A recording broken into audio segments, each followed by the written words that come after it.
전도서 9장 11절. 전도서라는 책은 한 편의 설교인데요.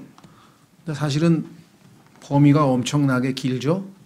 평생을 살면서 본인이 보고 느끼고 생각하고 이러한 모든 것들을 하나님께서 총괄해서 정리해서 이제 우리에게 기록된 하나님 말씀으로 남기게 하셨는데, 이 전도서란 책은 조금 조심해야 된다라고 말씀드린 이유는 해 아래에서 이루어진 일이라고 하는 것이 전제 조건이고, 두 번째 거듭나지 아니한 자연인, 그러니까 평범한 자연인이 또 본성에 속한 사람이 객관적으로 관찰, 분석, 그 다음에 요약해서 기록한 것이기 때문에 신약 성도들의 교리서인 로마서부터 빌레몬서까지 들어있는 그 내용과는 사뭇 다른 내용들이 꽤 많이 있습니다. 그렇죠? 네. 그래서 우리 그리스도인들이 솔로몬처럼 헛되고 헛되니 헛되고 헛되도다, 모든 것이 헛되도다 이렇게 생각하지는 않잖아요. 우리는 이제 예수님 믿기 전에 인생관이지, 그것이 거듭난 하나님의 자녀로서는 한순간도 헛된 순간이 없죠. 매 순간이 다 의미가 있기 때문에 하나님과 관련이 있어서, 그래서 이런 걸 조심하셔야 돼요. 지난번에 이 여호와의 증인이란 분들이 성경에 솔로몬이 해 아래에서 관찰한 내용을 마치 계시된 하나님의 말씀인 것처럼 착각해서 죽으면 아무 기억도 없다, 그러니까 지옥도 없다, 왜 우리는 지옥에 가면 영원한 고통이 기다리고 있다 그랬는데 그건 잘못됐다. 그래서 무덤이 지옥이라고 하는 아주 정말 비성경적인 교리를 만들어서 그것을 근거로 자신들이 죽어도 영원한 고통이 없기 때문에 상관이 없는 것처럼, 이건 정말 큰 잘못이죠. 그래서 이 전도서를 읽을 때에는 항상 전제 조건이 이 땅에 있는 거듭나지 않은 한 인간이 하나님이 그나마 주신 지혜를 가지고 객관적으로 잘 관찰해 보면, 세상에서 지혜로운 사람은 당연히 뭐예요? 헛되죠. 하나님을 모르고 영원한 생명이 있는지를 모르는 사람의 경우에는 이 세상에 일어나는 모든 일들이 결국은 마지막 순간에 죽음으로 끝나잖아요. 그러면 모든 것이 다 자신이 이루었던 모든 자아 성취라든가 자신의 업적이라든가 자신의 행복한 순간이라든가 뭐가 됐든지 간에 다 죽음으로 다 끝나버리기 때문에 허망하다는 얘기가 안 나올 수가 없는 것이죠. 그런데 우리는 이 죽음을 정복하신 예수 그리스도께서 부활 생명을 우리에게 구원받는 순간에 주셨기 때문에 이 죽음이라고 하는 우리를 허망하게 만들고 허무하게 만드는 마지막 원수 사망을 우리는 이미 이겼다 이 말이죠.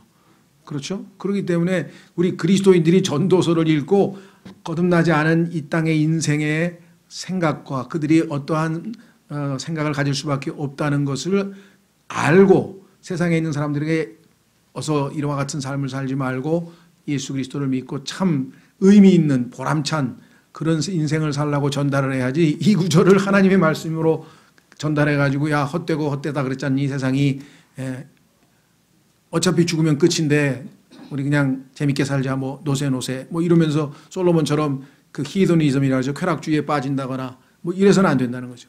자, 그래서 오늘도 읽어보면 얼핏 보면 다 맞는 말이에요. 왜? 세상 사람들이 볼 때는 그렇게 관찰이 되니까.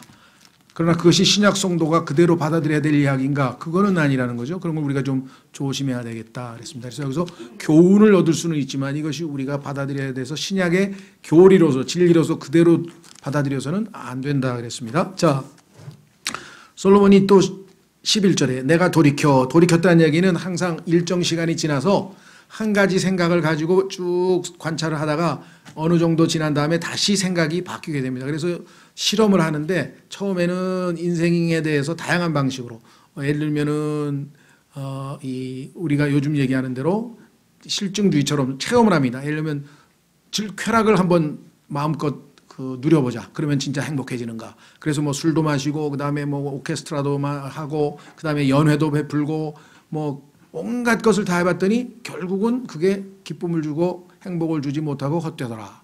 그래서 또 돌이켜서 이제부터 또 뭘 한번 해볼까 딱 봤더니 사람들이 정말 이 학문, 소위 말하면 지식에 대해서 이렇게 갈망이 있잖아요.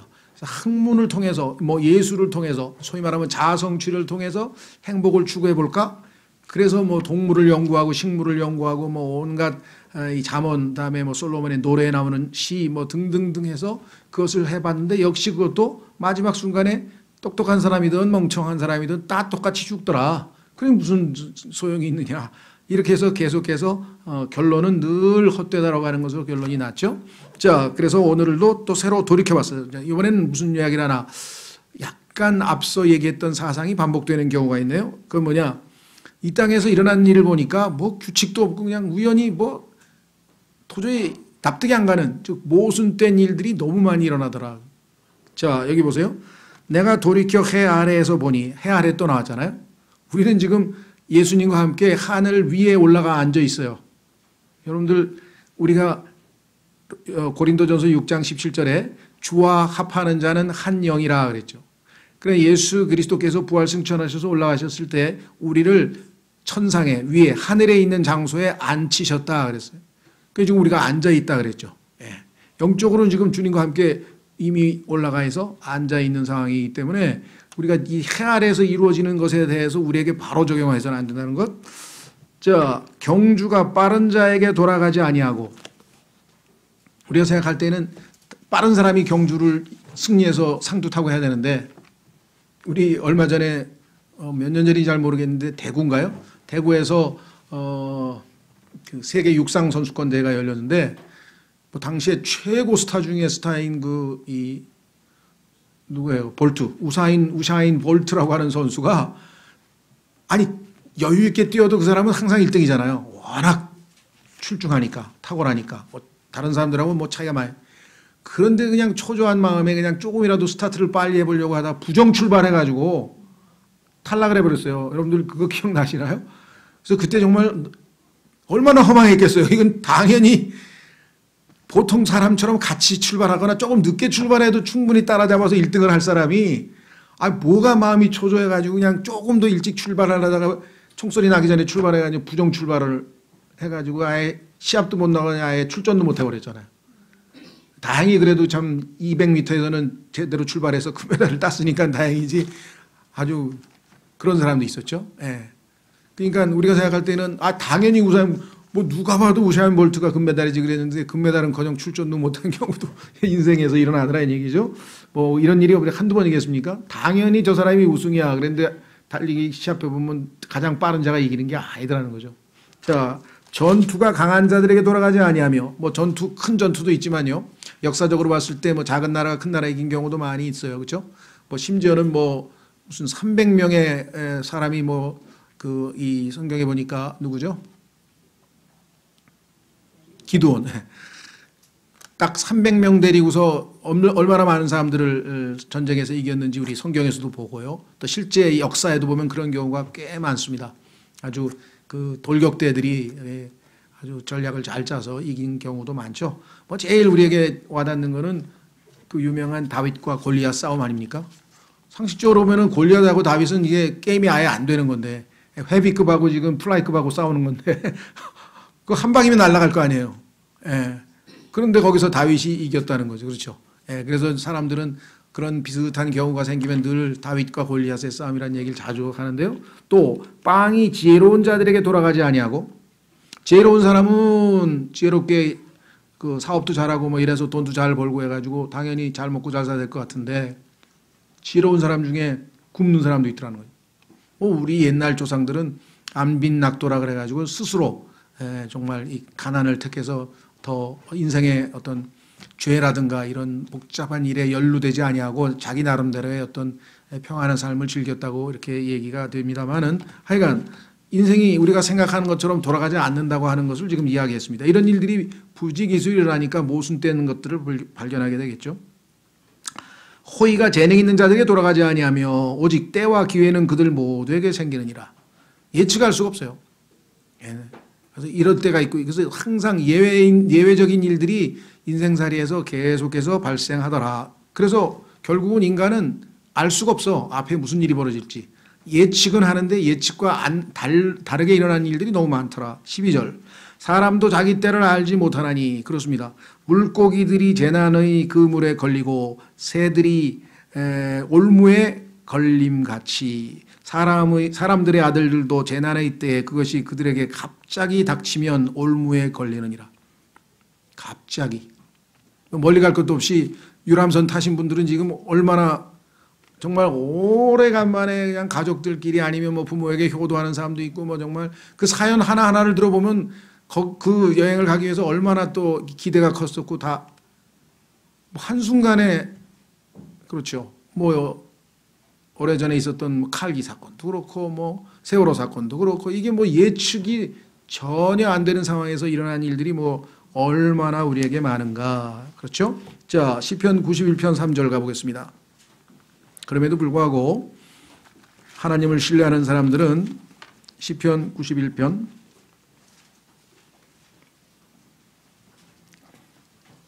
하나님을 신뢰하는 사람들에게는 하나님의 특별한 보호하심이 있죠. 그걸 우리는 믿죠. 시편 91편 1절 지극히 높으신 이의 은밀한 곳에 거하는 자는 전능자의 그늘 밑에 거하리로다. 내가 주에 대하여 말하기를 그분은 나의 피난처시요 나의 요새시요 나의 하나님이시요 내가 그분을 신뢰하리로다. 신뢰하리라 하리로다. 그분께서 너를 새 사냥꾼의 올무에서와 해로운 역병에서 확실히 건지시리로다. 그분께서 자신의 깃털로 너를 덮으시리니 내가 그분의 날개 밑에서 그분을 신뢰하리로다.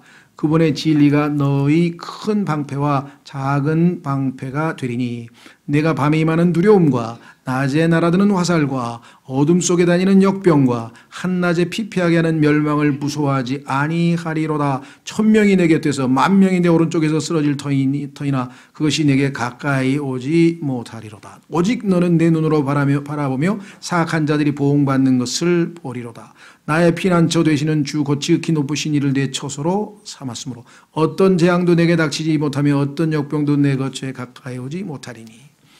이와 같이 주님의 약속의 말씀을 우리가 붙든다고 한다면 이 땅에서 어떤 일이 어떤 방식으로 우리에게 닥치는가 그것에 대한 두려움을 우리가 확실하게 피할 수가 있습니다. 그렇죠? 예. 자, 신약 성경에서도 바울이 하나님께서 이 땅에 나를 남겨두시는 이유가 자신을 통해서 하시고자 하는 일이 확실하다면 하나님은 끝까지 지켜주신다. 자, 두 군데를 신약에서도 한번 확인해 보겠습니다. 여러분과 저도 이러한 말씀을 확고하게 믿음으로 붙들죠. 고린도후서 1장 9절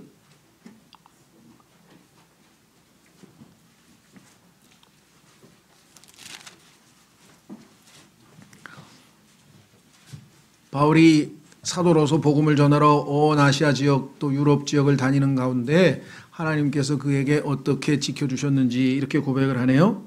자, 고린도후서 1장 8절부터 보겠습니다. 고린도후서 1장 8절 형제들아 아시아에서 우리에게 닥친 우리의 고난에 대하여 너희가 모르기를 우리가 원치 아니하노라. 우리가 힘에 겹도록 한량없이 눌려 심지어 생명까지도 단념하고 우리 속에 죽음의 선고를 받았으니 이것은 우리가 우리 자신을 신뢰하지 아니하고 죽은 자들을 일으키시는 하나님을 신뢰하려 함이라.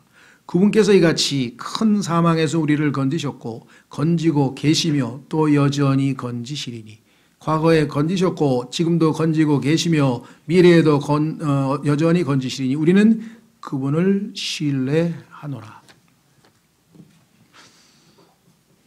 예전에 어떤 형제를 만났는데 너무 고통스러워서 죽을 것 같더래요. 그래서 막 하나님께 거의 그냥 매달리다시피 기도를 하는데 하나님께서 이 구절을 읽게 허락하셔서 이 구절을 붙들고 이겨냈다. 9절에 우리 속에 죽음의 선고를 받았으니 자기도 죽음의 선고를 받은 것 같더랍니다. 그런데 이유가 뭐냐? 이것은 우리가 우리 자신을 신뢰하지 아니하고 죽을 자를 일으키시는 하나님을 신뢰하게 하려 함이냐. 그래서 절대적으로 하나님을 신뢰하면서 자신의 생명과 운명을 하나님께 의탁했다. 그래서 다시 소생해서 지금도 여전히 하나님께서 맡기신 자기 일을 감당하고 있는 것을 보게 됩니다. 자, 바울도 디모데후서 4장으로 가보겠습니다. 디모데후서 4장에서 확신을 가지고 이렇게 얘기합니다. 자신이 이제껏 살아온 모든 과정을 이야기를 하고 특히 정말 재판받을 때 그 아무도 자기 곁에 있지 아니하고 다 사람들이 자기를 떠나버리고 가버렸는데 그때도 그들의 책임으로 돌리지 않기를 원한다고 이렇게 이야기를 하죠. 예. 디모데후서 4장 16절 내가 처음 답변할 때 아무도 나와 함께 서지 아니하고 이때 답변은 재판에서 그 신문 받는 겁니다. 예, 재판 받는 과정인데 고소당했죠. 그래서 재판을 받는데 아무도 나와 함께 서지 아니하고 모든 사람이 나를 버렸으나 그것을 그들의 책임으로 돌리지 아니하시기를 내가 하나님께 기도하노라. 그럼에도 불구하고 주께서 나와 함께 서서 나를 강권하게 하셨으니 이것은 나로 말미암아 그 선포한 말씀이 온전히 알려져서 모든 이방인들이 듣게 하려 하심이라. 사도로서의 책무가 있기 때문에 하나님께서 지켜보아신다. 내가 사자의 입에서 구출되었느니라. 이 사자는 당연히 우는 사자와 같이 삼킬 자를 찾고 돌아다니는 사탄을 얘기하는 거겠죠. 주께서 나의 모든 악한 일에서 건져내시고 또 자신의 하늘 왕국에 이르기까지 보존하시리니. 사자의 입에서 구출하셨고 건져내고 계시고 또 끝까지 보존하셔서 하늘나라에 가는데 확실하게 보장을 받았다. 이렇게 하나님의 말씀에 대한 확신을 고백하고 있습니다. 다시 전도서로 돌아오셔서 우리는 이러한 이 세상에 예측할 수 없는 모든 상황에서도 절대적으로 우리가 믿음으로 주님을 신뢰한다면 그러한 모든 걱정, 근심, 두려움 이런 것으로부터 우리가 해방받을 수 있다 했습니다. 자, 13절서부터 18절까지는요. 역사적으로 이런 사건이 실제로 있었는지 성경에 보면 비슷한 예가 있기는 있으나 정확하게 매치되는 것 같지는 않아요. 자, 이번에는 또 다른 생각을 하게 됩니다. 어떤 생각을 하게 되느냐. 내가 또 해 아래에서 이 지혜를 보았는데 그것이 내게는 크게 보여노라. 어떤 지혜냐. 조그만 도시 곧 안에 사람이 많지 않은 도시가 있었는데 그것을 치려고 위대한 왕이 와서 그것을 포위하고 큰 보루를 쌓아 그것을 치고자 하였으나 조그만 도시를 엄청나게 큰 왕이 대왕이 와서 치려고 해요.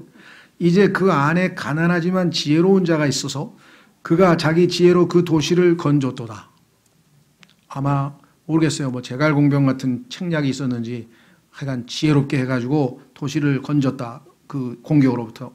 그럼에도 아무도 그 가난한 자를 기억하지 아니하였도다. 그러므로 내가 이르기를 지혜가 힘보다 나을지라도 당연히 힘보다 낫죠. 가난한 자의 지혜는 멸시를 받고 알아주질 않으니까. 그의 말들은 사람들이 듣지 아니한다 하여노라. 이러한 모습을 인생에서 관찰하면서 그것을 기록해 놓았습니다. 지혜로운 자들의 말들은 어리석은 자들 가운데서 다스리는 자의 외침보다 조용히 더 잘 들리느니라. 이것도 얼핏 보면 아니 외치는 것보다 조용히 얘기하는 게 더 잘 들린다고? 이건 영적인 해석이 가능하겠죠. 예를 들면 엘리야도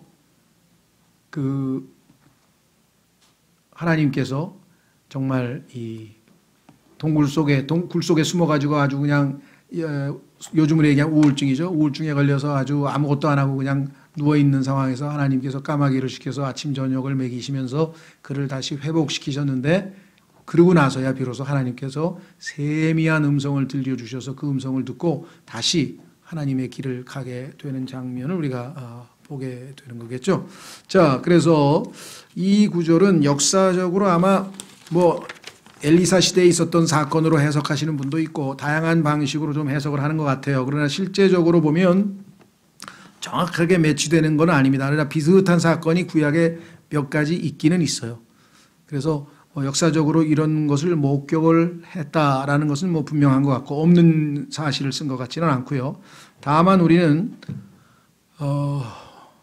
성경에 보면 성경은 나에 대하여 증언하는 것이라 라고 하는 말씀을 근거로 해서 봤을 때 여기에서도 우리가 예수 그리스도와 여기에 나와 있는 이 가난하지만 지혜로운 사람과의 유사성을 한번 우리가 찾아볼 수가 있겠다. 일단 성경에 보면은 예수 그리스도께서 발구유에서 태어나셨다. 뭐 당연히 태어날 장소도 구하지 못했다라고 하는 것은 가난하셨다는 증거 중에 하나겠고요. 두 번째는 누가복음에서 지금 이런 내용들이 주로 많이 나옵니다. 예수님께서 가난하게 사신 내용들이. 두 번째는 예수님께서 태어나셨은 후에 남자아이가 태어나면 30일 후에 이제 정결례를 행하러 이제 성전에 가서 제사를 지내야 되는데 일반적인 사람들, 보통 사람들의 경우에는 짐승을 바치게 되어 있어요. 제물로. 그런데 구약 성경에 보면은 단서가 붙어 있어요. 여의치가 않아서 재정이 안 되고 가난한 사람들은 짐승을 바칠 수가 없거든 비둘기를 대신 바쳐도 좋다 이렇게 되어 있는데 마리아는 비둘기를 가지고 가서 바친 것으로 성경에 기록한 걸 보면 아 예수님이 가난하셨구나 이거 역으로 우리가 금방 알 수가 있죠. 뭐 예수님께서 직접 말씀하셨죠. 인자는 누울 곳이 없다. 잠잘 곳도 없으셨어요. 그럼 뭐 요즘으로 치면 거의 노숙자네요 완전히. 그렇잖아요. 노숙. 물론 이제 측근들이 옆에 있던 분들이 아마 어디선지 예수님의 어떤 쉬실 곳을 마련을 했겠지만 그런 내용은 성경에 구체적으로 나와 있지 않고 다만 요한나와 수산나라고 하는 여인들이 예수님의 쓸 것, 다시 말해서 식사 준비도 하고 해서 자신들의 물질을 희생해서 예수님을 섬긴 내용이 성경에 보면 누가복음에 기록되어져 있습니다. 그렇죠? 네, 그래서 자신의 물질을 희생하며 예수님을 섬겼던 특권을 정말 누렸던 그 분들은 하나님께서 아마 특별히 그래서 그런지 이름까지 수산나, 요한나라는 이름이 나오는데 그래서 서양에 있는 그 여자들 아이들 이름 지을 때 보면요 성경에서 좋은 이름 많이 짓죠. 엘리자베스, 침례인 요한의 어머니, 그 다음에 수산나, 요한나, 그 다음에 다윗의 아내가 된 처음에는 나발의 아내였다가 다윗의 아내가 된 아비가일. 그렇죠. 뭐 이런 이름들이 서양 여자분들에게는 아마 좋은 이름들 같아서 많이 짓죠. 자, 그래서 예수님께서 가난하셨다는 것은 곳곳에서 성경에서 우리가 입증되고 있습니다. 자, 왜 예수님은 가난하게 되셨는가? 그 이유는 여러분과 저를 부유하게, 여러분과 저를 부자가 되게 하시기 위했다고 성경에 써 있어요. 그러면 여러분과 저는 부자가 된 건 맞네요? 그렇습니까? 예수님께서는 생명만 주신 게 아니고 더 풍성한 삶을 살게 해주신다고 분명하게 약속을 했죠. 예, 풍성한 삶을 우리가 누리고 있다면 예수님 덕분에 우리가 부자가 된 것이죠. 고린도후서 8장 9절. 고린도후서 8장 9절. 우리 그리스도인은 부자인지 가난한지 세상적 기준도 있죠. 예, 그거야 뭐 물질이 돈이 많으면 부자고 돈이 적으면 가난하다. 그러나 세상에서도요. 조금 지혜로운 사람들은 그렇게 생각 안 합니다. 예. 그래서 어떤 분은 그런 명언을 남겼어요. 현재 가지고 있는 것보다 조금 더 가지고 싶은 사람은 가난한 사람이다. 그래서 더 이상 갖고 싶은 게 없어. 난 있는 걸로 좋게. 그 사람은 부자죠. 왜 갖고 싶은 게 없는데 그러면 성경의 말씀에 순종하면 먹을 것과 마실 것이 있은즉 만족하자. 우린 만족만 하면 우린 다 부자 아니에요. 그렇죠. 더 이상 갖고 싶은 게 없으니까. 이미 부자가 되도록 보장을 받았는데 그리고 성경에 부자가 됐다고 했는데 하늘에 있는 영적인 것으로 복을 주셨다. 모든 영적인 것으로 복을 주셨다고 했으니까 사실 어마어마한 걸 받은 거죠. 결정적으로 뭡니까? 자신의 아들을 아끼지 아니하시고 우리에게 내어주신 분께서 온 우주의 주인이신 분을 아들을 우리에게 주셨다. 그럼 우리는 뭐 당연히 부자죠. 그렇죠. 그러니 그분께서 그분과 함께 하나님께서 그 아들과 함께 그 무엇인들 너희에게 아니 주시겠느냐. 얼마든지 주실 수 있는데 아니 주신 이유가 있겠죠. 네. 그러니까 성경에 보니까 너희가 이 땅에 있는 모든 것의 주인이라고 고린도전서에 써 있어요. 예수 그리스도가 우리의 소유로 들어와 있기 때문에 자 그래서 지금 우리가 고린도후서 8장으로 간다 그랬죠? 예. 예, 고린도후서 8장. 자, 그래서 우선 읽고 정확하게 써 있는 대로 8장 9절. 고린도후서 8장 9절에 보면은요. 이렇게 써 있어요. 우리 주 예수 그리스도의 은혜를 너희가 알거니와 거저 받았어요. 우리는 자격이 없는데 뭘 받았나 보세요. 그분께서 부요하셨으나 이게 부요가 rich 뭐 부요했다고 이렇게 좀 썼지만 아주 노골적으로 쓰면 그분은 부자셨으나 이렇게 되는 거예요. 그분은 부자셨으나 너희를 위하여 가난하게 되심은 예수님은 이 땅에 가난하게 되셔서 가난하게 사셨는데 자신의 가난으로 말미암아 그 가난하게 된 그것으로 인해서 우리가 덕분에 뭐예요?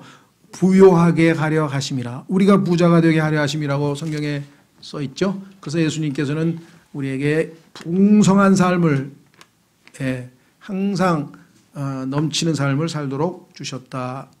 자, 그러면 다시 어디요? 전도서로 오시면은 자, 예수님과 이 가난한 사람, 예수님과 첫 번째 비교해 보니까 예수님도 역시 가난한 분이셨다. 두 번째 이 가난한 사람의 특징은 뭐냐? 성경에 보니까 특징이 지혜로운 자라 그랬죠.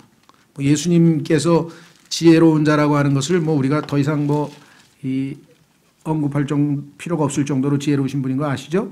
15절. 가난하지만 지혜로운 자가 있어.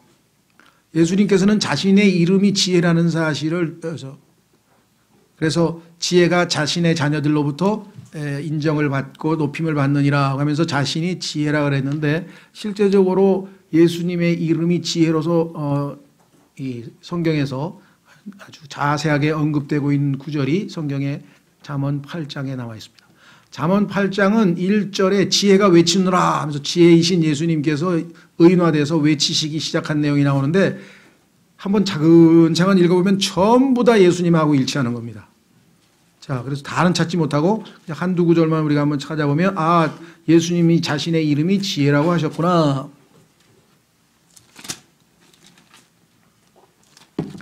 잠언 8장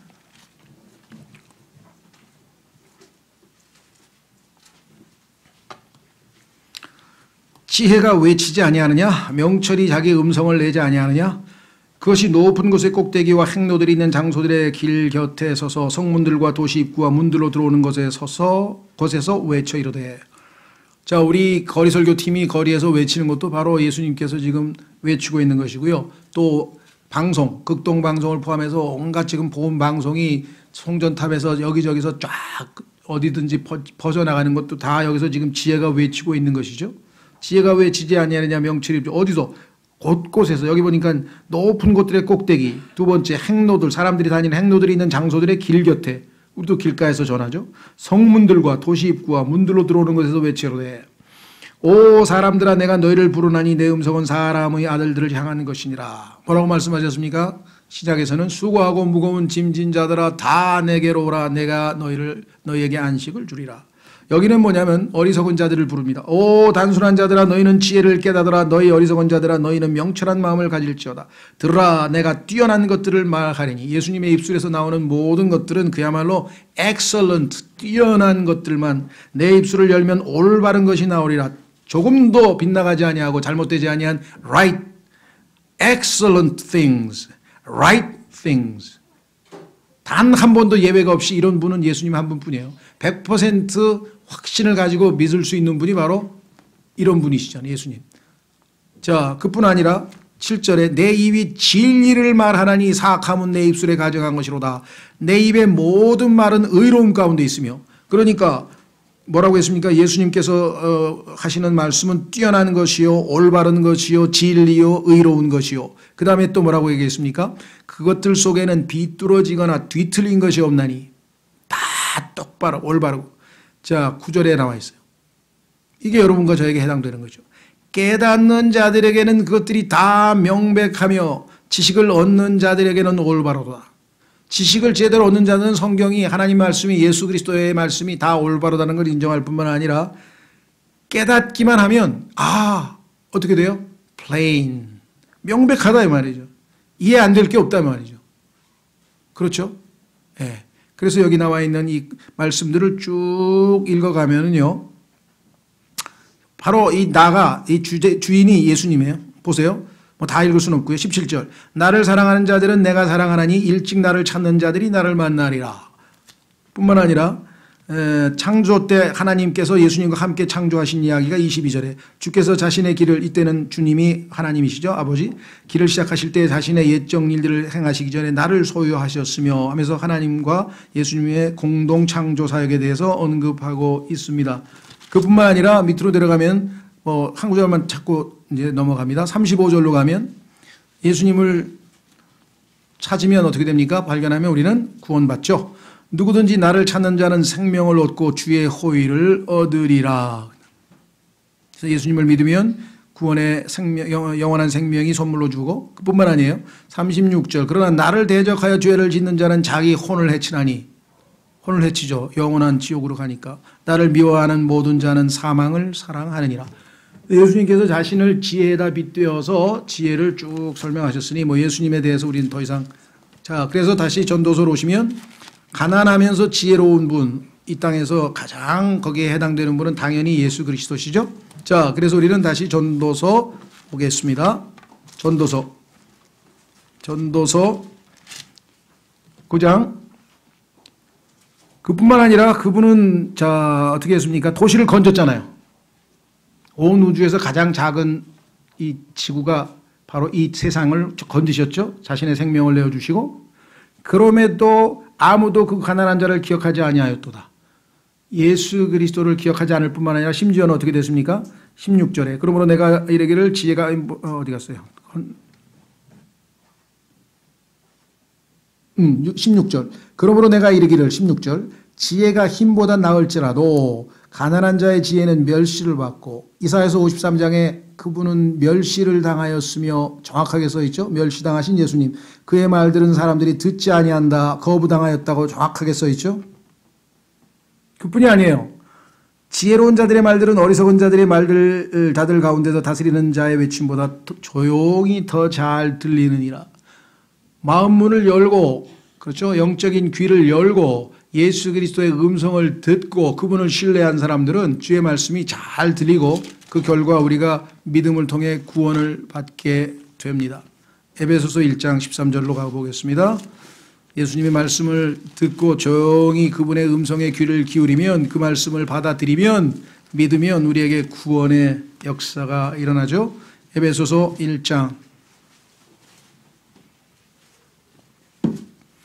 에베소서 1장 13절 너희도 진리의 말씀 곧 너희의 구원의 복음을 어떻게 했다고요? 들은 뒤에 세상 사람처럼 멸시하고 거부하고 무시하지 않고 어떻게 했어요? 우리는요 그분을 신뢰하였고 너희가 믿은 뒤에 또한 그분 안에서 약속의 저 거룩한 영으로 봉인되었느니라. 성령의 인치심이 뒤따라서 우리가 주님의 것으로 인정되었었죠. 자, 그래서 우리는 예수 그리스도와 이 비슷하게 우리가 이 전도서에 나와 있는 그 인물과 대조하면서 예수 그리스도에 대해서 조금씩 확인을 해 보았습니다. 자, 그 다음에 18절에 지혜가 전쟁 무기보다 나으나 지혜롭게, 그렇죠? 전쟁 무기보다 지혜를 통해서 전략을 통해서 그 유명한 뭐 이 책사들이 많죠. 죄인 하나가 많은 선한 것을 파괴시키느니라. 여기서 죄인은 우리가 두 가지로 좀 해석할 수가 있을 것 같아요. 하나는 이 땅에서 아직 구원받지 못한 죄인. 그는 하나님께서 예수 그리스도께서 흘리신 그 보배로운 피의 가치를 얼마나 많이 손괴시켰습니까? 자신이 예수님을 받아들이기만 하면 영원한 생명을 얻고 하나님의 자녀가 될 터인데 그것을 거부했으니 얼마나 많은 손해를 끼친 거예요. 그렇죠? 하나님 편에서 보면 사실 잃어버린 셈이지. 하나님 편에서는 잃어버린 셈이죠. 반면에 또 다른 관점에서 보면은 이 땅에서 하나님을 대적한 마귀가 그렇죠? 이 땅에서 얼마나 많은 사람들을 미혹시켜서 이 땅의 그 어떤 것보다도 마귀가 만들어낸 그 거짓 사상, 거짓 철학, 거짓 종교 이런 것들로 인해서 수없이 많은 사람들이 영원한 멸망으로 가버리는 것을 볼 때 정말 그대로 여기서 죄인은 마귀에게 우리가 그대로 적용해 볼 수가 있습니다. 자, 그래서 우리는 이제 10장으로 가는데요. 10장은 잠언에 나와 있는 내용과 좀 유사해요. 삶에서 솔로몬이 이렇게 목격한 그러한 상황을 지혜롭게 일종의 그 잠언 형식으로 딱딱 경구 형식으로 이렇게 해서 우리에게 고개가 끄덕끄덕여지는 그러한 내용들이 들어있죠. 예를 들면 죽은 파리들이 약제사의 향유에서 지독한 냄새가 나게 하는 것 같이 치료용으로 만든 좋은 그 우리가 연고라 그러죠. 근데 거기에 파리가 빠졌대, 파리가. 그러면 그 썩어가지고 얼마나 독한 냄새가 나겠어요? 그런 것처럼 비유입니다, 비유. 예수님께서는 항상 뭐뭐처럼 여기 나와 있는 이 처럼과 뭐뭐 같이 이래서 so라고 하는 as, so라고 하는 이 단어가 나오면 하나님께서 우리로 하여금 뭔가를 가르치기 위해서 어려운 내용을 쉽게 풀어서 비유로 가르쳐 주시는 거죠. 자, 그런 것처럼 쉽게 이해가 되죠. 그는 작은 어리석음도 지혜와 명예로 명성을 얻은 자를 그렇게 만드느니라. 지혜와 명예로 명성을 얻을 정도로 인생에 있어서 참 그렇게 사람들에게 존경받거나 이렇게 유명한 사람이 단 하나의 작은 실수 때문에 완전히 다 명예고 뭐고 다 실추된 그런 일들이 우리 사회에 얼마나 많이 일어나냐. 그렇죠? 예. 그럼 그냥 뭐 요즘에 뭐 글쎄요, 뭐 그 어린 뭐 아이돌 같은 사람들도 거기 해당되는지 모르겠습니다만 한때 막 이렇게 이름을 날리고 뭐 청년들의 뭐 모범처럼 됐다 그래가지고 막 방송에서 뭐 가수의 기업가의 뭐 사업가에 막 이렇게 떵떵거리더니 그 뭐 승리인가 뭔가가 승리하지 않고 실패해 버렸잖아요. 처음에 보니까 뭐 사업도 잘하고 뭐 라멘 가게도 하고 막 뭐 별걸 다 하더라고요. 그래서 뭐 저렇게 젊은 사람이 막 결국은 이 작은 뭐 작지는 않지만 하여간 작은 실수 하나로 뭐 성경적으로 보면 제일 유명한 사람이 다윗입니다. 다윗은 정말 하나님께서 내 마음에 합한 자라고 했는데 정말 치명적으로 그렇죠. 예, 순간에 그게 어디서 왔느냐 긴장이 풀어져서 그랬잖아요. 다른 사람 다 전쟁에 나갔는데 계속 승리를 하니까 뭐 부하들이 나가도 되겠지. 뭐 나는 좀 쉬자. 여기서 이제 그 작은 그거 하나에서 실수가 벌어진 거예요. 그래서 마음이 이완되는 순간에 마귀가 옳았구나. 찬스가 왔구나. 그래가지고 늦잠 자고선 낮에 일어나가지고 어슬렁어슬렁 옥상을 거니는데 그 밧세바가 목욕하는 장면을 마귀가 딱 보여줬겠죠. 그냥 뭐 영적으로 지금 충분히 그거를 이겨낼 수 있는 상태가 못 되는 거예요. 그러니까 그냥 바로 넘어졌잖아요. 만약에 여전히 하나님의 은혜로 나에게 맡기신 이 정복 사업을 다 해서 큰 제국을 이루어서 아들에게 이것을 넘겨주고 하나님께서 이 아들을 솔로몬 평화의 왕으로 세우셔서 예수 그리스도의 예표로서 재림하시는 예수 그리스도의 천년 왕국을 예표하는 멋진 왕국을 세워야 되겠다 하고 긴장의 끈을 늦추지 않고 전쟁에 나갔더라면 당연히 이런 일이 안 벌어졌을 거 아니에요. 그렇죠? 우리 신앙생활도 마찬가지입니다. 조금씩 하루 이틀 뭐 성경 뭐 빼고 아니면 한두 주 빠지고 아니면 뭐 기도도 그냥 좀 빼고 약간의 그 누수 현상 때문에 그걸 빨리 회복 안 하면요. 정신 안 차리면은 그것이 가져오는 그 피해가 말할 것도 없다. 아브라함도 그렇죠. 야, 아브라함 믿음의 조상에다가 정말 하나님께서 의인의 하나로 이렇게 아브라함 그다음에 욥 다니엘은 자기의 의로 자신을 지킬 수 있을 정도로 평가받은 대단한 인물인데도 불구하고 그는 육신의 생명이죠. 자기의 목숨을 구하기 위해서 자신의 아내를 이 누이 동생이라고 거짓말을 시켜서 결국은 자기 목숨을 건지려고 했었던 것을 우리가 보게 되잖아요. 그래서 그런 거 볼 때마다 참 그 인간의 나약함을 보게 되고 하나님의 은혜를 이런 사람을 이렇게 위대하게 만드셨구나 이렇게 되는 거죠. 사람을 높일 수가 없는 거예요. 이런 사람을 물론 그 사람도 훌륭하죠. 계속해서 그 이후에 다른 어떤 삶에서는 모범적인 삶을 살았으니까. 그러나 어쨌거나 이런 작은 일들이 벌어져. 어떤 분들은 성경에서 그래도 가장 완벽한 사람이 누굴까요? 하면서 다니엘이라고 얘기를 하는 분들이 의외로 많아요. 다니엘은 흠잡을 데가 없는 것 같아. 그렇죠? 성경 자체로 봐도 다니엘에 대해서 흠잡을 만한 얘기가 단 한 번도 안 나와요. 다만 추정이 가능한 게 하나 있어요. 그것은 뭐냐 한번 확인해 보겠습니다. 다니엘서 2장 46절. 다니엘은 그러면 흠이 하나도 없었을까? 완벽했을까? 하나님도 의인이라고 하기는 했으나 다니엘에게도 뭔가가 없는 건 아닙니다. 뭐 그렇다고 단정 짓지는 못하겠어요. 성경에 안 나와 있으니까. 그럼에도 한번 우리가 추정을 해볼 만하다. 예를 들면 구약성경 다니엘서 2장으로 가보시면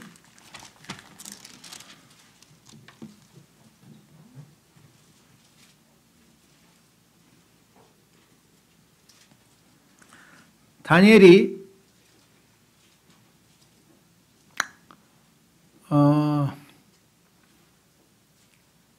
해석을 왕의 꿈을 그렇죠?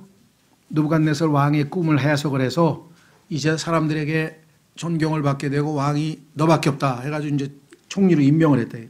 46절 그때 느부갓네살 왕이 얼굴을 대고 엎드려 다니엘에게 경배하고, 야, 네 안에는 하나님의 영이 계시니까 내가 경배해야 되겠다 이렇게 생각했죠.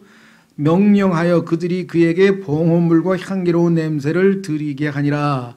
왕이 다니엘에게 응답하여 이르되 내가 능히 이 은밀한 일을 드러내는 것을 보니 진실로 너희 하나님은 신들의 신이시오 왕들의 주시며 은밀한 일들을 드러내시는 이시로다 하고, 그때 왕이 다니엘을 위대한 자로 삼으며 그에게 큰 선물을 많이 주고 그를 바벨론 온 지방을 다스릴 지리자로 삼으며 바벨론의 모든 지혜자들을 다스릴 총독들의 우두머리로 삼으니라.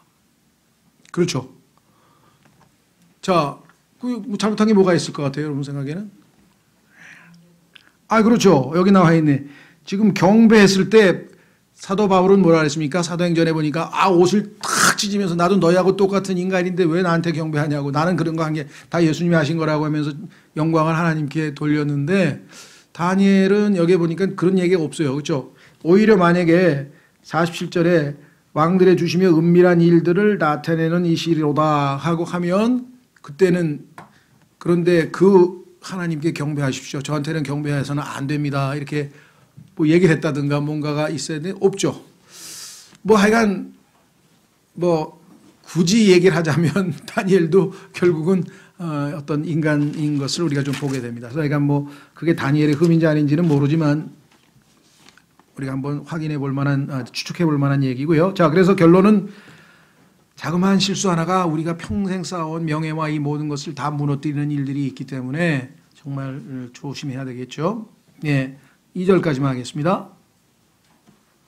지혜로운 자의 마음은 그의 오른손에 있으나 어리석은 자의 마음은 그의 왼손에 있느니라.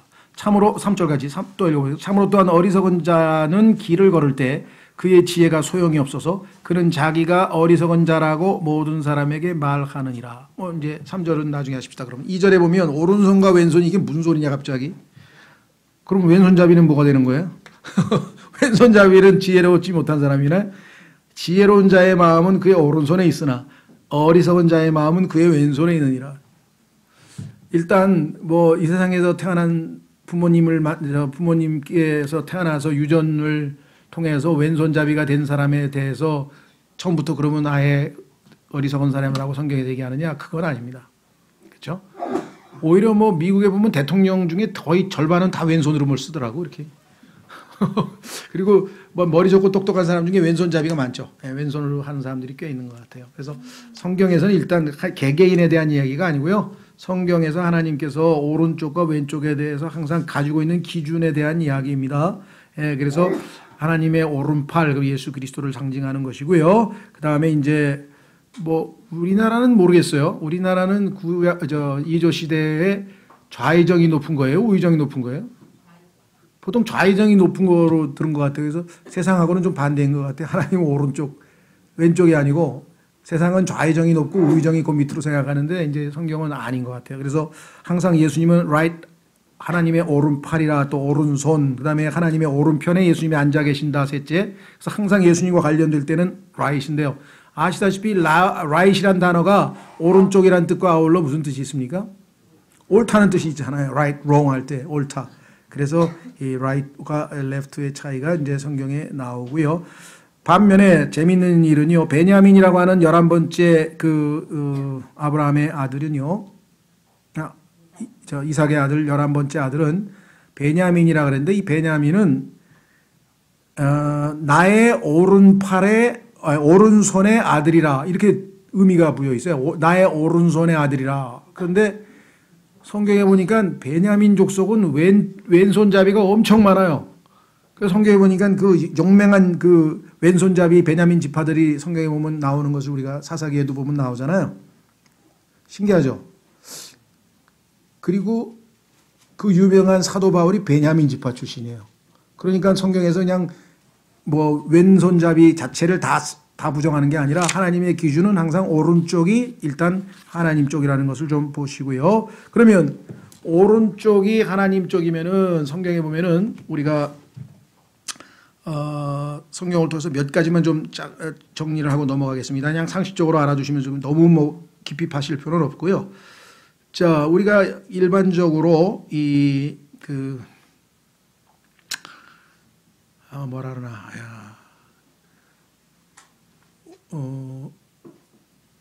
운동선수 중에서, 그 야구선수 중에서 왼손잡이 투수가 있어요.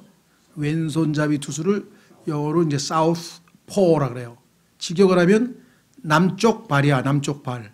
포라고 하는 말은 짐승의 발 있잖아요. 곰발바닥이라 곰이 짐승의 발을 PAW라 해서 포라고 하고, 그 다음에 사우스는 왼쪽에다가 해요. 그래서 왜 그러냐 그러니까 이 동쪽을 바라보면서 오른쪽이 소위 말하면 어떻게 된 거예요? 남쪽인가요? 성경에 보면 하나님의 방향이 동쪽인데 하나님의 방향과 반대인 서쪽을 바라보면 오른쪽이 동쪽이고 그 다음에 북쪽이고 왼쪽이 남쪽이에요. 그래서 남쪽하고 왼쪽하고는 성경에서 이게 같은 쪽으로 이게 설명이 돼 있어요. 그런데 하나님은 북쪽에 계신다고 성경에 써 있죠. 그리고 하나님의 이 성, 북쪽에, 북편에 있는 하나님의 성에 대해서 위에 있는 예루살렘도 북쪽에 있다고 성경에 써 있단 말이죠. 따라서 북쪽과 반대되는 남쪽은 하나님과는 반대편이고 오른쪽이 아닌 왼쪽은 그래서 두 가지가 이렇게 연결되어 있습니다. 자, 그래서 이 포라고 하는 말은 짐승의 발을 얘기하는 것인데요. 특별히 고양이과, 아니면 표범, 성경에 보니까 표범의 반점에 대한 언급이 나오면서 표범과 관련된 이야기가 나오고요. 그 다음에 아까 우는 사자도 고양이과죠. 표범과 사자가 고양이과 동물로 성경에 나오고요. 자, 그 다음에 이 표범, 그 다음에 이 곰, 이런 사자, 이 세 가지 짐승이 합쳐져서 성경에서 바다에서 계시록 13장에 짐승이 두 마리 올라오는데 이게 한 짐승인데 세 동물의 특징을 지닌 짐승이 성경에 올라온다 그랬죠. 기억나세요? 한번 찾아볼까요? 계시록 13장에 보면 짐승의 발, 그 다음에 짐승 이런 것을 한번 확인해 보겠습니다. 13장 2절 13장 1절 2절에 보면 이렇게 나와 있습니다. 내가 바다의 모래 위에 서서 보니 바다에서 7머리와 10뿔을 가진 한 짐승이 일어나더라. 그의 뿔들 위에는 10개의 관이 있고 그의 머리들 위에는 신성모독하는 이름이 있더라. 내가 본 그 짐승은 표범과 비슷하고 그의 발은 곰의 발 같으며 그의 입은 사자의 입 같은데 용이 자기의 권능과 자기의 자리와 큰 권세를 그에게 주었더라. 표범, 곰, 사자, 용. 그런데 욥기에 보면 짐승이라는 단어가 나오는데 복수로 되어 있어요. animals, 짐승들. 그게 베헤못이라고 하는 히브리어인데 베헤못. 이 베헤못이라고 하는 짐승은 복수로 되어 있어요. 그래서 여기 나와 있는 짐승과 연관이 되어 있단 말이죠. 그런 의미에서 봤을 때 이제 왼쪽, 그다음에 마귀, 그다음에 짐승 이런 것들이 지금 복합적으로 하나님을 대적하는 세력이고요. 놀라운 사실은 이 짐승을 예표하는 한 인물이 스가랴서 11장 17절에서 오른쪽 팔을 상해서 왼손잡이로 등장합니다. 오른쪽 팔을 쓸 수 없는 자로 등장해요. 적 그리스도의 모습이. 그래서 이런 것들이 그냥 우연히 나온 건 아니고 성경에서 하나님께서 여기 지금 전도서에서 지혜로운 자의 마음은 그의 오른손에 있으나 그러면 역시 예수 그리스도와 관련이 있는 것이고요. 어리석은 자의 마음은 그의 왼손이 있다는 얘기는 이게 적 그리스도와 관련된 겁니다. 그래서 전도서를 포함해서 지혜서에서는요, 항상 지혜로운 자와 어리석은 자, 그 다음에 올바른 자와 잘못된 자 얘기할 때는 다 궁극적으로 하면 다 예수 그리스도와 적 그리스도를 예표하는 것으로 보시면 되고요. 그 유명한 그 사악한 자, The Wicked라고 하는 그 뮤지컬 주인공 이름도 역시 성경에서 나오는 그 사악한 자, 적 그리스도를 얘기하는 것이거든요. 그 선한 분, 그 예수 그리스도에 대한 얘기고요. 그래서 하나님은 선하시다는 얘기가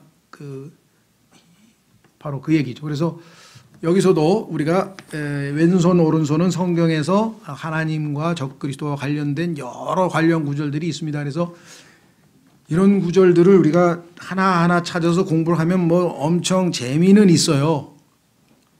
신기하다, 흥미롭다. 그런데 조금 걱정되는 것은 이런 지식이나 이런 것에 너무 파고 들어가 가지고 밤낮 이런 것만 물어보고 밤낮 이런 것만 공부하는 사람이 있어요.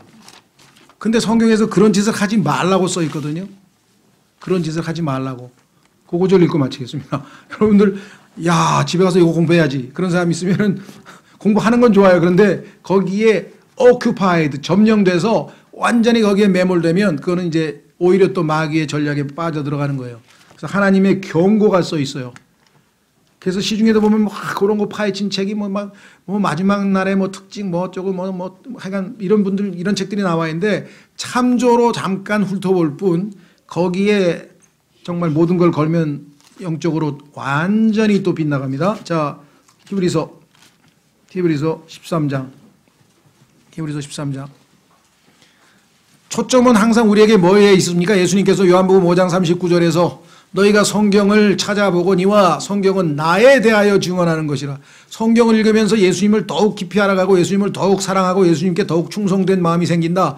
제대로 공부한 거고 성경을 파고 들어가니까 야 이거 신기한 거 많네. 야 신기하다. 야 신기하다. 이것만 파고 들어가면 잘못 들어가는 거고. 자, 히브리서 13장 9절. 히브리서 13장 9절. 여러 가지 이상한 교리에 끌려다니지 말라 할 때. 여기에 질질 끌려다니면 안 됩니다. 은혜로 마음을 굳게 함이 선한 일이요. 은혜가 예수 그리스도 아닙니까? 은혜로 마음을 굳게 함이 선한 일이요. 음식으로 할 것이 아니니. 음식은 하나님께서 성경에서 말씀하실 때 말씀드리죠. 우리가 예를 들면 삼합이라죠. 삼합 그런 거 1년에 어쩌다 한번 먹어야지. 그거 그냥 매일 주식으로 먹으면 되겠어요. 그렇죠. 그러니까 아주 독특하고 신비한 내용들은 잠깐. 로커만 박사는 그랬어요. 내가 100번을 설교하면 그런 설교는 3번에서 4번이다. 1년에. 나머지는 전부 다 뭐예요. 예수 그리스도의 보혈, 은혜, 긍휼, 하나님의 사랑. 이게 여기 은혜로 우리의 마음을 굳건하게 하는 거예요. 그게 바탕이 돼야지만 그러한 깊은 지식도 우리가 현혹되지 않죠. 여기서 음식으로 할 것이 아니니 음식에 전념하는 자들은 음식이 유익을 끼치지 못한다고 써 있잖아요. 근데 이 전념한다는 얘기가 뭐냐면 전쟁에서 정복당한다는 얘기예요. 군대가 쫙 들어가서 그 도시를 완전히 점령하잖아요. occupy. 그러니까 내 마음이 이런 신비한 어떤 어려운 교리들의 점령을 당하면 이 마음은 뭐예요? 하나님을 사랑하고 이웃을 사랑하라고 주신 사랑하는 어떤 이 기능을 하는 역할을 하는 건데 이거를 갖다가 이러한 교리들에게 마음을 다 빼앗겨 버리면은 균형이 안 잡히고 결국은 뭐예요? 나 성경 많이 하는데 나보다 많이 하는 사람 나와봐봐. 이러면서 막 어깨에 힘주고 막 너 틀렸다 나 맞았다 막 이것만 하고 다닌다. 이게. 그런 위험적인 요소를 곳곳에서 경고하고 있는데 이 중에 하나가 지금 우리가 한 히브리서 13장 9절입니다. 그렇죠? 자, 이 시간에 우리 다 같이 일어나셔서